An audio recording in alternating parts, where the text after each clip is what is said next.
Pernahkah Anda berpikir, apa itu energi? Kita sering mendengarnya, kita sering menggunakannya, tapi kita tidak pernah melihat wujud aslinya. Energi adalah kekuatan. Kekuatan untuk melakukan pekerjaan. Kekuatan untuk membuat sesuatu bergerak, berubah, atau bekerja. Tanpa energi, dunia ini akan diam. Tidak akan ada cahaya, tidak akan ada panas, tidak ada gerakan. Semua berhenti total. Ini bukan fiksi ilmiah, ini adalah fakta sederhana. Energi ada di mana-mana, menggerakkan setiap aspek kehidupan kita, dari hal terkecil hingga sistem terbesar yang bisa kita bayangkan. Itulah mengapa memahami energi menjadi sangat penting, bukan hanya untuk para ilmuwan, tapi untuk kita semua. Coba lihat sekeliling Anda sekarang. Lampu di ruangan Anda, itu energi listrik. Ponsel di tangan Anda, ditenagai oleh energi kimia dari baterai. Bahkan tubuh kita sendiri adalah mesin energi yang luar biasa. Makanan yang kita makan adalah bahan bakar. Energi kimia dalam makanan diubah oleh tubuh kita menjadi energi untuk bergerak, berpikir, dan bahkan untuk menjaga suhu tubuh tetap hangat.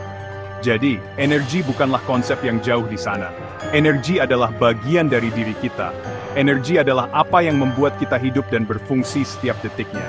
Mengabaikan pentingnya energi sama saja dengan mengabaikan bagaimana dunia ini bekerja. Pentingnya energi tidak bisa ditawar lagi. Semua yang kita sebut sebagai kemajuan peradaban manusia bergantung pada kemampuan kita untuk memanfaatkan energi. Dari penemuan api yang memungkinkan manusia purba memasak makanan dan menghangatkan diri, hingga pembangkit listrik tenaga nuklir yang menerangi kota-kota besar. Setiap lompatan teknologi didorong oleh penemuan sumber energi baru atau cara baru untuk menggunakannya. Tanpa pasokan energi yang stabil dan terjangkau, ekonomi akan runtuh. Industri akan berhenti berproduksi. Kehidupan modern seperti yang kita kenal akan lenyap dalam sekejap. Ini adalah kenyataan yang harus kita hadapi. Jadi energi adalah fondasi kehidupan modern. Ini adalah kekuatan tak terlihat yang memungkinkan segala sesuatu terjadi. Mulai dari menyalakan televisi di rumah, hingga meluncurkan roket ke luar angkasa. Semuanya butuh energi. Pertanyaannya sekarang bukan lagi apa itu energi, tetapi bagaimana kita mengelola sumber daya yang sangat berharga ini. Bagaimana kita memastikan semua orang memiliki akses terhadapnya. Dan bagaimana kita melakukannya tanpa merusak planet tempat kita tinggal. Ini adalah tantangan besar di zaman kita. Sebuah tantangan yang membutuhkan pemikiran cerdas dan tindakan nyata, bukan sekadar wacana. Energi ada di setiap sudut kehidupan kita, seringkali tanpa kita sadari. Di rumah, kita adalah konsumen energi yang sangat besar. Saat Anda menyalakan AC, energi listrik diubah menjadi energi panas untuk mendinginkan ruangan. Saat Anda memasak nasi dengan penanak nasi, energi listrik berubah menjadi panas. Setrika mengubah energi listrik menjadi panas untuk melicinkan pakaian. Bahkan kulkas yang terasa dingin, sebenarnya menggunakan energi listrik untuk memindahkan panas dari dalam keluar. Semua kenyamanan ini, semua kemudahan ini, semuanya dibayar dengan penggunaan energi. Kita menekan satu tombol dan sesuatu terjadi. Itulah keajaiban energi dalam kehidupan sehari-hari. Di luar rumah, ceritanya sama. Pergi ke sekolah atau kantor, Anda menggunakan energi. Jika Anda naik sepeda motor, Anda membakar bensin. Energi kimia dalam bensin diubah oleh mesin menjadi energi gerak yang membawa Anda ke tujuan. Hal yang sama terjadi pada mobil, bus, dan angkutan umum lainnya. Mereka semua adalah mesin pengubah energi. Bahkan berjalan kaki pun menggunakan energi dari tubuh kita. Transportasi adalah salah satu sektor yang paling haus energi. Setiap pergerakan barang dan manusia dari satu tempat ke tempat lain membutuhkan input energi yang masif. Sebuah fakta yang sering kita lupakan saat terjebak macet di jalan. Perubahan bentuk energi adalah kunci dari semua teknologi yang kita gunakan. Ini disebut konversi energi. Contohnya sangat banyak. Kipas angin mengubah energi listrik menjadi energi gerak untuk menghasilkan angin.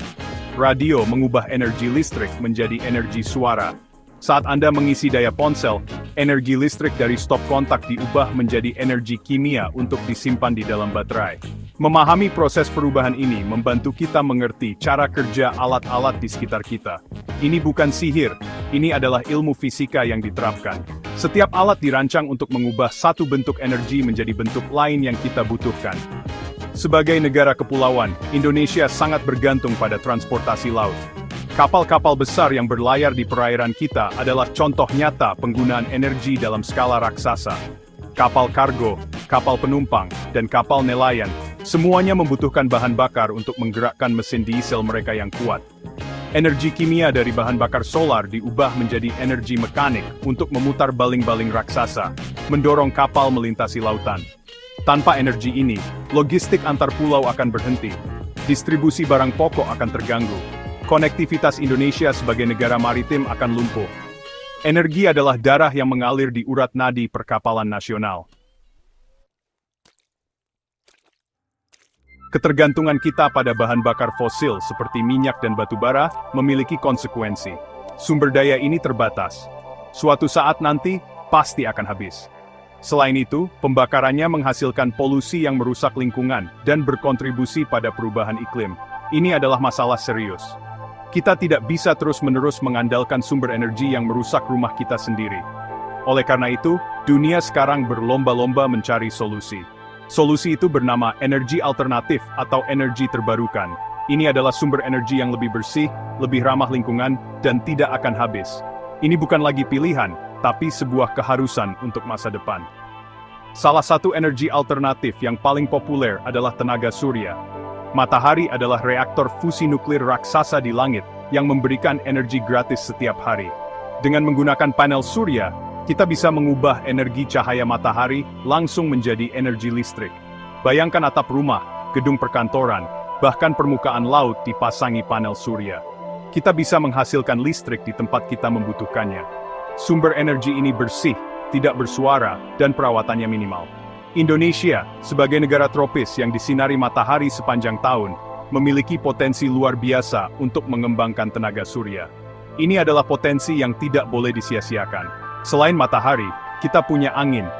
Angin juga merupakan sumber energi yang kuat dan bersih. Kincir angin modern, atau yang lebih dikenal sebagai turbin angin, dapat mengubah energi gerak dari angin menjadi energi listrik. Pembangkit listrik tenaga bayu biasanya dibangun di daerah dengan angin kencang yang konsisten, seperti di pesisir atau perbukitan.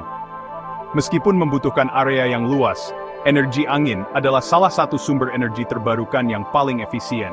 Ini adalah teknologi yang sudah terbukti dan terus berkembang menjadi lebih baik dan lebih murah seiring berjalannya waktu. Kita perlu lebih berani berinvestasi pada teknologi seperti ini. Inovasi tidak berhenti di situ. Ada juga energi panas bumi yang memanfaatkan panas dari inti bumi, energi air dari bendungan, dan energi biomasa dari limbah organik. Dunia perkapalan pun mulai melirik energi alternatif. Beberapa kapal modern sudah mulai diuji coba dengan bahan bakar yang lebih bersih seperti LNG atau bahkan hidrogen. Ada juga yang memasang panel surya di dek kapal untuk memenuhi kebutuhan listrik internal. Tantangannya besar, tetapi arahnya sudah jelas. Masa depan energi adalah masa depan yang beragam, bersih, dan berkelanjutan. Kita harus bergerak ke arah sana, sekarang. Mari kita kembali ke dunia perkapalan. Sebuah kapal raksasa yang terbuat dari ribuan ton baja bisa mengapung di atas air. Bagaimana bisa? Ini bukan sihir. Ini adalah prinsip fisika sederhana yang disebut prinsip Archimedes. Sebuah benda akan mengapung jika gaya apung air yang mendorongnya ke atas lebih besar atau sama dengan berat benda tersebut. Badan kapal dirancang untuk memindahkan volume air yang sangat besar. Berat dari air yang dipindahkan inilah yang menciptakan gaya apung yang cukup untuk menahan berat kapal beserta seluruh muatannya. Ini adalah dasar dari semua ilmu perkapalan. Namun mengapung saja tidak cukup. Kapal juga harus stabil. Kapal harus bisa bertahan dari guncangan ombak dan angin kencang tanpa terbalik. Disinilah konsep keseimbangan menjadi sangat penting. Keseimbangan kapal diatur oleh dua titik utama, titik berat dan titik apung. Titik berat adalah pusat massa dari seluruh kapal dan muatannya. Titik apung adalah pusat dari volume air yang dipindahkan. Agar stabil, titik berat harus selalu berada di posisi yang relatif rendah terhadap titik apung. Sistem balas, yaitu tangki-tangki yang bisa diisi atau dikosongkan dengan air laut, digunakan untuk mengatur titik berat ini. Pengaturan keseimbangan ini sangat krusial dan membutuhkan energi. Pompa-pompa besar bertenaga listrik digunakan untuk memindahkan ribuan ton air balas dari satu tangki ke tangki lainnya. Proses ini dilakukan saat kapal memuat atau membongkar muatan, atau saat menghadapi cuaca buruk di laut. Tanpa sistem keseimbangan yang aktif dan ditenagai energi ini, sebuah kapal bisa dengan mudah kehilangan stabilitasnya dan terbalik. Jadi, Energi di kapal tidak hanya digunakan untuk bergerak maju, tetapi juga untuk memastikan kapal tetap tegak dan aman selama pelayaran. Ini adalah aspek keselamatan yang tidak bisa ditawar. Pada akhirnya, semua kembali pada energi. Energi adalah benang merah yang menghubungkan kehidupan kita di darat dengan aktivitas di lautan. Dari menyalakan lampu di kamar hingga menjaga kapal kargo tetap stabil di tengah badai, semuanya membutuhkan energi. Tantangan ke depan adalah bagaimana kita bisa terus memenuhi kebutuhan energi yang sangat besar ini dengan cara yang lebih cerdas dan bertanggung jawab. Pengembangan energi alternatif, baik untuk rumah tangga maupun untuk industri perkapalan, adalah kunci untuk masa depan Indonesia yang lebih mandiri secara energi dan berkelanjutan secara lingkungan. Ini bukan lagi sekadar wacana, ini adalah sebuah keharusan yang mendesak.